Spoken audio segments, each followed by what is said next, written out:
चुभोया था, ये उसी का दंड है। कर्म विपाक का सिद्धांत जानने वाले मांडव्य ऋषि की आंखें लाल लाल हो गई क्रोध से। बोले यमराज,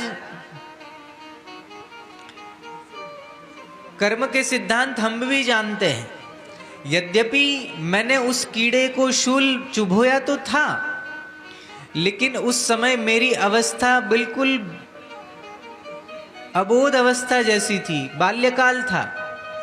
और बाल्यकाल में अगर किसी प्रकार की त्रुटि हो जाती है तो उसका फल उस बालक को सपने में दिया जाता है, सपने में डराया जाता है।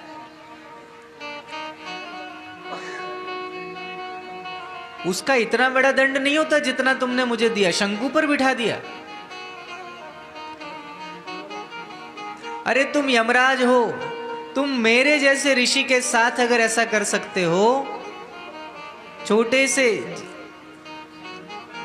अपराध बन गया छोटा सा, उसका इतना बड़ा दंड दे रहे हो, तुमने तो न जाने दूसरे जीवों के साथ क्या तुम अन्याय करोगे। जाओ, हम तुम्हें श्राप देते हैं, तुम अभी इसी समय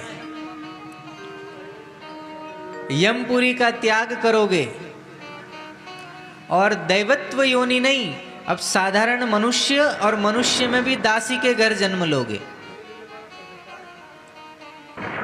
100 वर्ष इसी जन्म में रहोगे मनुष्य बनकर, हम तुम्हें श्राप देते हैं। और वही मांडव्य ऋषि के श्राप से यमराज जी स्वयं विदुर जी बने, धर्मात्मा विदुर जी। ऋषियों में इतना सामर्थ्य होता है तप के बल पर कि वो यमराज जी को भी श्राप दे सकते हैं। अरे यमराज जी को क्या, आप भगवान को भी श्राप दे सकते हैं। ऋषि नारद जी ने दिया ना भगवान को श्राप, 100 साल का विरह, वही भगवती मां आद्य शक्ति